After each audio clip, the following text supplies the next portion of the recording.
세속화란 말이 그렇게 어려운 말이 아닙니다. 세상의 가치관과 풍속이 교회에 들어와 그렇게 물들게 한다, 이제 이런 뜻인데, 그러면 세상의 가치관과 풍속이란 뭐냐? 납니다.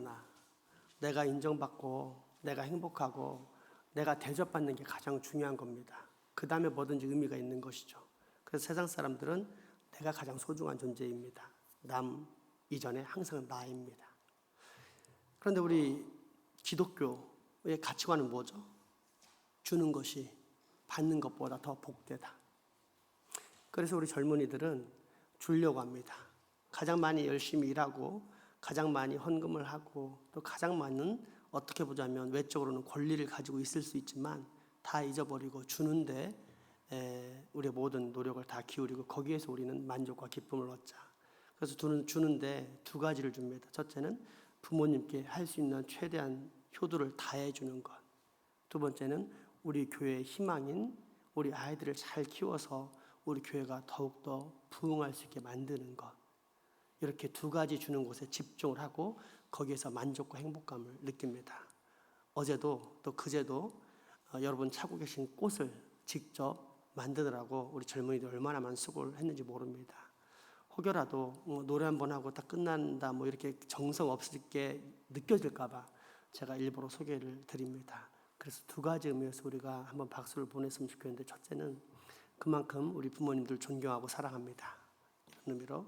또 우리 부모님들은 그래 너희들이 이렇게 알아주니 고맙다, 이런 의미로 우리 서로 박수 한번 보내도록 하겠습니다.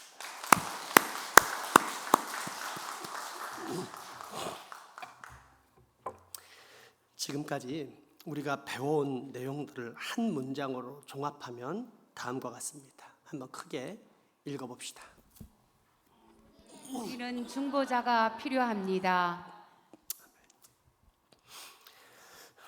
나는 자유롭다 생각하며 마음대로 살아가는 삶, 그러나 실제로는 오직 죄악의 열매만을 맺는 죄의 노예. 그래서 결국 하나님의 영원한 형벌을 받아 사망에 이르는 존재가 사람입니다. 이러한 죄인이 스스로 구원할 수 있습니까? 노예가 스스로 자유롭게 될 수 있습니까? 때문에 사람은 이 죄와 비참함에서 탈출시켜줄 누군가가 필요합니다.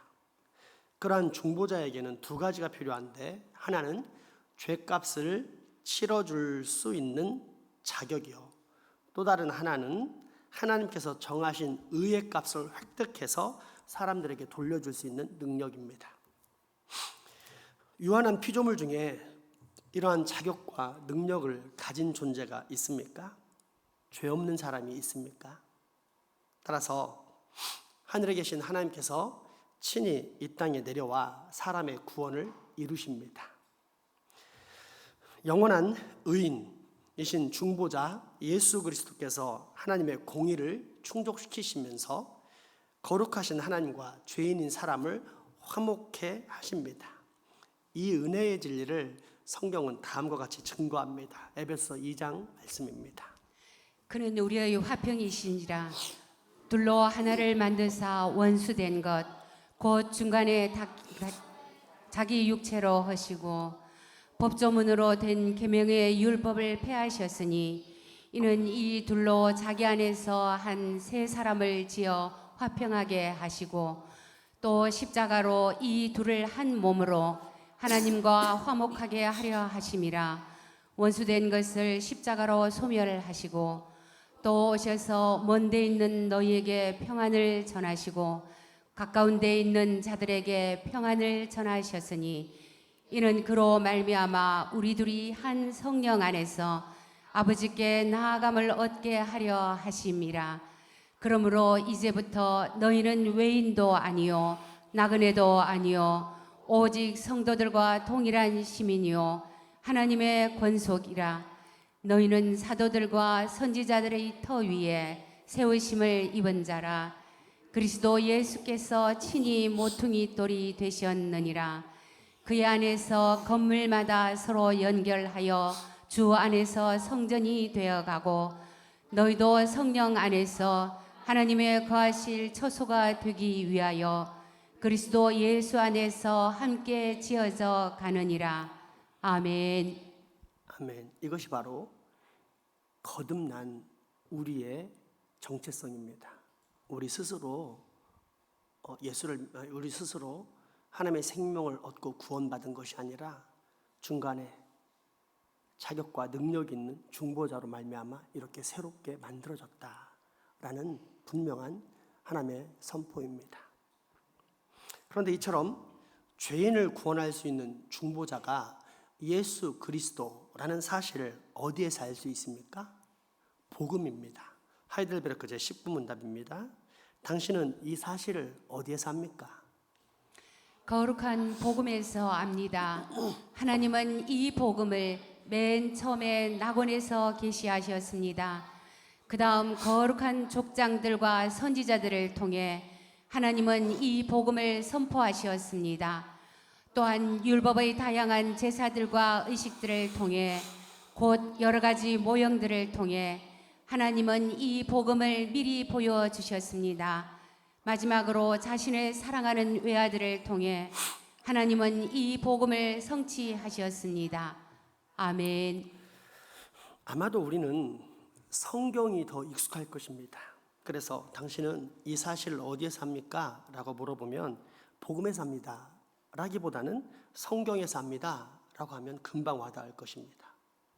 실제로 지금도 많은 분들이 결국 복음에서 한다는 말은 성경에서 한다는 말과 똑같은 것이 아니냐라고 생각할 것입니다. 그러나 약간 다릅니다.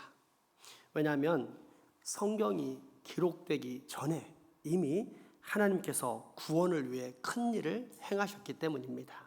일례로 아브라함이 성경을 가지고 있었습니까? 없었습니까? 없었습니다. 그 뒤로 약 500년이 지나 모세오경이라는 최초의 성경이 나타났습니다.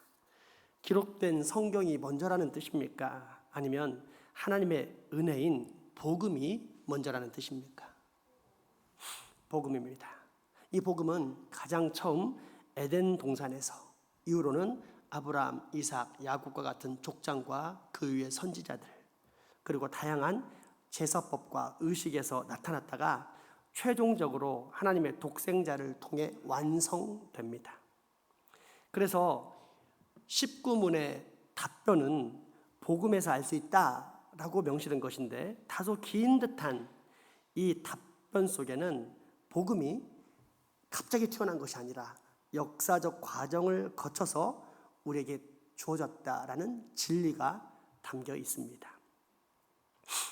이런 이해가 중요한 이유는 율법과 복음을 대조적으로 바라보는 통속적인 루터파, 더불어 구원의 방법이 각각의 시대마다 다른 것처럼 잘못 이야기하는 세대주의적 해석을 미연에 방지해주기 때문입니다. 쉽게 말하자면 소위 구약은 율법 시대고 신약은 은혜의 시대 또는 복음의 시대라고 말하는 것이 얼마나 잘못된 것이며, 성경에 게시된 올바른 신앙 고백과도 얼마나 큰 충돌을 일으키는지를 가르쳐주는 것입니다.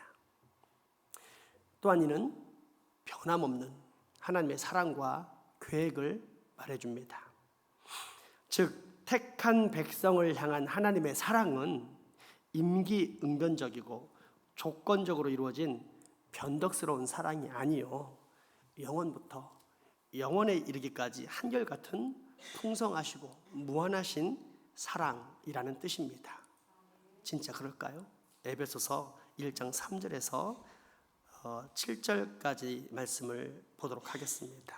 찬송하리로다 하나님, 곧 우리 주 예수 그리스도의 아버지께서 그리스도 안에서 하늘에 속한 모든 신령한 복을 우리에게 주시되, 곧 창세전에 그리스도 안에서 우리를 택하사 우리로 사랑 안에서 그 앞에 거룩하고 흠이 없게 하시려고 그 기쁘신 뜻대로 우리를 예정하사 예수 그리스도로 말미암아 자기의 아들들이 되게 하셨으니, 이는 그가 사랑하는 자 안에서 우리에게 거저 주시는 바 그의 은혜의 영광을 찬송하게 하려는 것이라. 우리는 그리스도 안에서 그의 은혜의 풍성함을 따라 그의 피로 말미암아 속량 곧 죄 사함을 받았느니라. 아멘. 이 영원하신 사랑이 처음 계시던 곳이 에덴 동산입니다.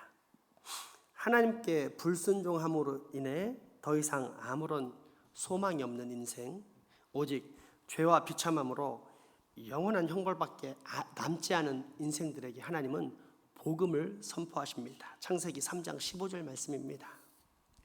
내가 너로 여자와 원수가 되게 하고 내 후손도 여자의 후손과 원수가 되게 하리니 여자의 후손은 내 머리를 상하게 할 것이요 너는 그의 발꿈치를 상하게 할 것이니라 하시고. 아멘. 이 내용은 결국 사탄의 공격으로 괴로움을 당하겠지만 그러나 마지막에 그 사탄의 머리를 깨뜨려서 승리할 것이다. 그러므로 말미암아 너와 내 후손들이 구원을 받게 하겠다라는 하나님의 선포입니다. 이때 아담과 하와가 이런 은혜를 받을 자격이 있었습니까? 무엇인가 의로운 행위를 한 결과로서 취득한 것입니까? 아닙니다. 오직 하나님의 풍성하시고 무한하신 사랑입니다. 때문에 이 구원의 메시지는 그들에게 희망의 소식, 기쁜 소식, 좋은 소식이 되었는데 이처럼 태초에 하나님께서 약속하신 복된 소식을 원복음이라고 합니다.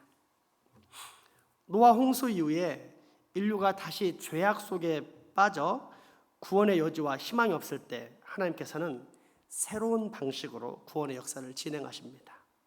그것은 한 사람을 선택하사 그를 통해 새로운 구원의 역사를 이루어 가시는 것입니다. 누구입니까? 아브라함. 이때 아브라함에게 어떠한 특별한 의나 공로 또는 자격이 있었습니까? 아닙니다. 내가 너를 복의 근원이 되게 하겠다라는 하나님의 선택과 부르심, 곧 복된 소식이 먼저였습니다. 이 복음은 또 다른 족장 야곱의 때에도 이어집니다. 아직 태중에 있어 아무것도 알지 못할 때 하나님은 쌍둥이 중 야곱을 선택하시고 에서는 버리십니다. 야곱이 그 태중에서 어떤 공로를 세웠고 선한 일을 했거나 하나님께 인정받을 만한 자격이 있어서 선택된 것입니까? 아닙니다. 오직 하나님의 주권적인 은혜와 사랑, 부르심이 먼저였습니다. 선지자 시대도 마찬가지입니다. 하나님을 저버리고 타락한 이스라엘 백성들에게 남은 것은 처절한 심판밖에 없었습니다. 그런데 하나님께서는 그런 죄악의 백성들에게 선지자들을 보내사 회개해라 라고 말씀하십니다. 돌이키면 살려주겠다라고 약속하십니다. 그러자 돌이킨 백성들이 있었고 그래서 구원을 받았습니다. 심지어 이방의 흉폭한 지배자 이스라엘을 쳐들어와서 이스라엘의 임신한 여인들의 배를 갈라서 죽였던 그런 흉폭한 아수르 제국의 백성들까지도 회개하니까 구원을 받을 수 있었습니다. 이때 돌이킨 행동이 먼저였습니까? 아니면 복된 소식, 그러니까 회개하면 구원을 얻게 될 것이다 라는 약속이 먼저였습니까? 복음이 먼저였습니다. 똑같은 복음의 은혜가 제사법에도 들어 있습니다. 구약시대에 내 죄악의 문제를 해결하는 방법은 제사였습니다. 아무런 죄가 없는 어린 양을 잡아 그 머리에 내 손을 얹어 죄를 전가, 그러니까 이동을 시킵니다. 내 죄가 어린 양에게 이동되는 것입니다. 그리고 그 제물을 죽여서 불태움으로 나의 모든 죄를 소멸시킵니다. 이때 잡아드리는 제물이라든지 혹은 제사법 그 자체에 어떤 마법적인 효력이 있었습니까?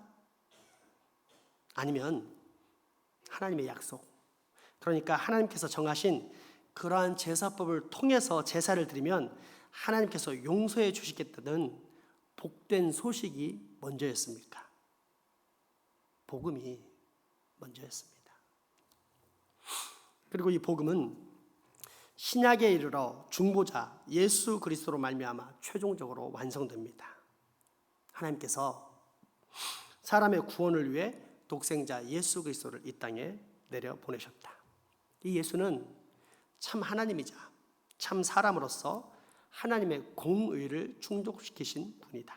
따라서 사람이 구원을 받아 다시 하나님과 화목해 될 수 있는 유일한 방법은 오직 중보자 예수 그리스도뿐이다. 그러므로 누구든지 이 예수 그리스도를 구주로 믿으면 영생을 얻는데, 이것이 곧 성경에 게시된 모든 복된 소식의 완성, 예수 그리스도의 복음이다. 결코 애매하지 않습니다. 모호하지도 않습니다. 확실할 뿐더러 완전합니다. 때문에 주님은 이 놀라운 구원의 소식, 은혜의 복음을 친히 온 천하에 선포하십니다. 요한복음 14장 말씀입니다. 예수께서 이르시되 내가 곧 길이요 진리요 생명이니 나로 말미암지 않고는 아버지께로 올 자가 없느니라. 아멘. 그렇다면 왜 우리는 이처럼 복음에 계시된 중보자 예수 그리스도를 알아야만 합니까? 예수 그리스도가 하나님께서 약속하신 중보자라는 사실을 아는 것이 왜 그리 중요합니까? 알지 못하면 헛된 것으로 가버리게 되기 때문입니다. 이런 예를 들어봅시다. 만약 유대인들이 아직까지 그런 것처럼 하나님이 아직도 중보자를 주지 않으셨다라고 믿는다면 어떻게 되겠습니까? 아니면 이슬람교에서 믿고 있듯이 예수님이 단순한 선지자 중에 하나였을 뿐이고 진정한 선지자, 진정한 하나님의 아들은 마호메트다 라면 어떻게 되는 것입니까? 그것도 아니라면 통일교 문선명이나 신천지 이만희가 말했던 것처럼 예수님은 실패했고 나야말로 재림 예수로서 진정한 구원을 주는 중보자다 라면 어떻게 되는 것입니까? 이런 이야기가 예수님을 이미 믿고 있는 저와 여러분에게는 딴 세상 이야기 혹은 황당한 질문처럼 느껴질지 몰라도 사실 매우 중요한 질문입니다. 만약 이 사실에 대한 확신이 없다면 우리는 구원과 신앙의 문제에 있어서 가장 중요한 오류를 범하기 때문입니다. 한마디로 말해서 구원 못 받습니다. 때문에 예수님께서는 제자들에게 그들이 반드시 갖춰야 할 신앙 고백을 요구하십니다.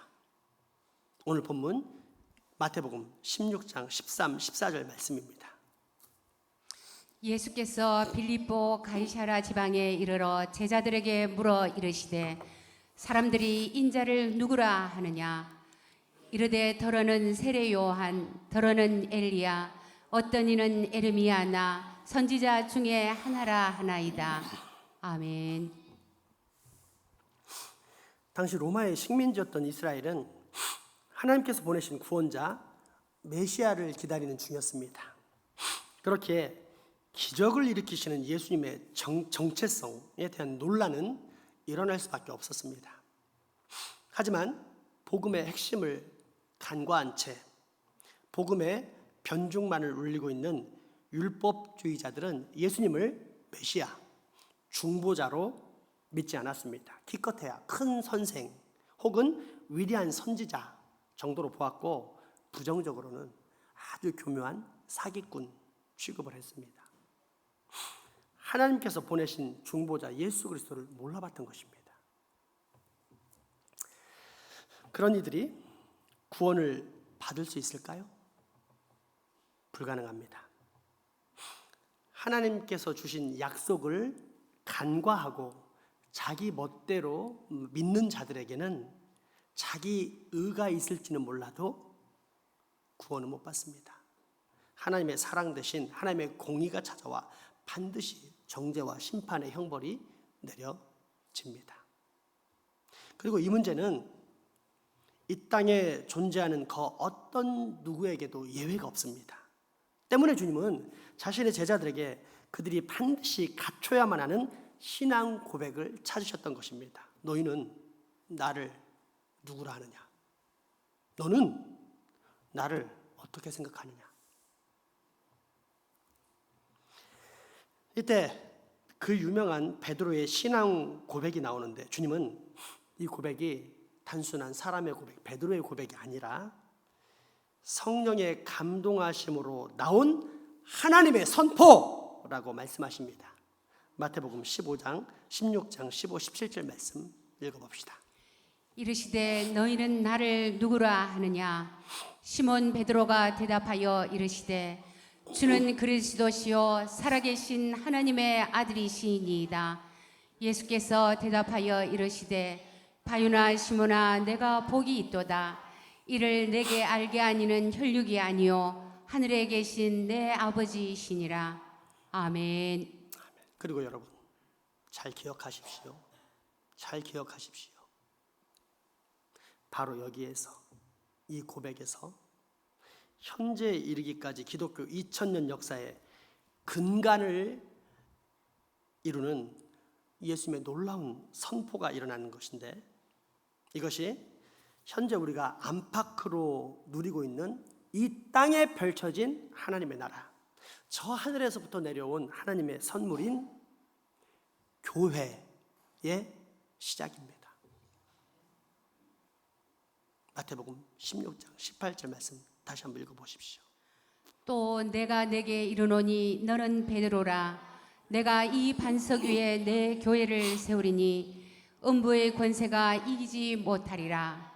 아멘. 한마디로 말해 교회란 예수 그리스도가 살아계신 하나님의 아들이요 하나님께서 인류를 구원하시기 위한 방법으로 주신 유일한 중보자시다라는 참된 신앙의 고백 위에 세워진다는 것입니다. 반대로 말하자면 만약 누군가가 아무리 교회를 오래 다녔어도 중보자 예수님에 대한 지식과 참된 믿음이 없거나 또는 그저 남에게 피해만 끼치지 않고 착하게 살면 구원받지 않겠나 라든지 왜 기독교는 편협하게 자기네 종교에만 구원이 있다고 주장하는지 모르겠어 라는 겸손한 사고를 가장한 아리송한 생각에 빠져 있다면 그는 진짜 교회가 아니다. 그러므로 결코 구원을 받을 수 없다라는 뜻입니다. 그러니 우리가 복음에 계시된 중보자 예수 그리스도를 온전히 아는 것, 그래서 참된 신앙 고백을 하는 것이 과연 하찮은 일일까요? 아닙니다. 우리의 영원한 영생과 영벌을 결정하는 매우 중요한 일입니다. 그렇습니다. 만약 우리가 진짜 교회라면 우리에게는 언제나 참된 신앙 고백, 곧 복음 안에 계시된 중보자 예수 그리스도에 대한 분명한 지식과 믿음이 있어야만 합니다. 왜냐하면 참 교회는 바로 이 복음의 반석 위에서 세워지기 때문입니다. 우리 교회는 일반적인 다수의 교회와는 다른 소수의 교회에 속합니다. 왜냐하면 여러 가지가 있지만 가장 대표적인 차이는 대다수의 교회들에서 행해지는 설교와는 다른 교리 설교가 있기 때문입니다. 이게 아마 가장 큰 특징이라 할 수 있습니다. 그래서 어쩌면 새신자는 어렵고 힘들며 기존 신자마저 어렵고 힘들다고 느낄 수 있을 것입니다. 반대로 주위를 살펴보면 참 괜찮아 보이는 교회들이 많습니다. 맛있는 설교, 잘 짜여진 구역 및 행정 조직, 시기적절한 행사와 연예인들을 초청해서 교인들을 즐겁게 하는 프로그램, 교회에 안 나올 수 없도록 만드는 목회자들의 신방이나 전화 관리, 그리고 교회 왔을 때 얻게 되는 편안함과 좋은 분위기, 카페, 그리고 친교와 교인들의 열정 등 많이 있습니다. 이런 것들은 또 마치 자석이 철을 끌어당기듯 더 많은 사람들을 교회로 끌어당기는 것을 볼 수 있습니다. 그래서 자신들의 교회가 부흥하는 참 좋은 교회라고 생각하게 만듭니다. 그러나 이것은 관리가 잘 되는 교회지 결코 참 교회는 아닙니다. 왜냐하면 이런 교회들에게서는 정작 교회의 핵심이라고 할 수 있는 것들이 빠져 있는 것을 보기 때문입니다. 그럼에도 불구하고 여전히 깨닫지 못한 채 교회를 잘 세워간다 생각하며 또 계속 그렇게 세워가려고 합니다. 하지만 이것은 모래 위에 집을 짓는 것입니다. 당장 멋있고 잘 세워져 있는 것처럼 보이지만 비가 오고 창수가 나면 반드시 무너집니다. 왜요? 모래 위에 지었기 때문입니다. 그렇다면 반석 위에 세운 교회, 참 교회는 어떤 교회입니까? 교회에 있어서 가장 핵심적인 요소란 과연 무엇입니까? 올바른 신앙 고백입니다. 교회란 어떤 멋진 행사나 좋은 분위기가 아닌 바로 이 신앙 고백, 하나님께서 주신 온전한 복음의 반석 위에 세워지기 때문입니다. 다른 사람의 말 혹은 나름 객관적인 평가 기관 또는 모든 사람이 끄덕끄덕하는 세계적으로 권위 있는 어떤 학자의 말이 아닌 성경 말씀. 세상은 편협하다라고 공격하지만 그럼에도 불구하고 우리는 절대 무변하시는 영원한 진리라고 믿는 우리 주 하나님의 말씀을 잘 들어보십시오. 먼저는 하이델베르크제 19문답, 그리고 오늘 본문 마태복음 16장 13절에서 18절 말씀입니다. 당신은 이 사실을 어디에서 압니까? 거룩한 복음에서 압니다. 하나님은 이 복음을 맨 처음에 낙원에서 계시하셨습니다. 그 다음 거룩한 족장들과 선지자들을 통해 하나님은 이 복음을 선포하셨습니다. 또한 율법의 다양한 제사들과 의식들을 통해 곧 여러 가지 모형들을 통해 하나님은 이 복음을 미리 보여주셨습니다. 마지막으로 자신의 사랑하는 외아들을 통해 하나님은 이 복음을 성취하셨습니다. 오늘 본문 말씀입니다. 예수께서 빌립보 가이사랴 지방에 이르러 제자들에게 물어 이르시되 사람들이 인자를 누구라 하느냐? 이르되 더러는 세례 요한, 더러는 엘리야, 어떤 이는 에레미야나 선지자 중에 하나라 하나이다. 이르시되 너희는 나를 누구라 하느냐? 시몬 베드로가 대답하여 이르시되 주는 그리스도시요 살아계신 하나님의 아들이시니이다.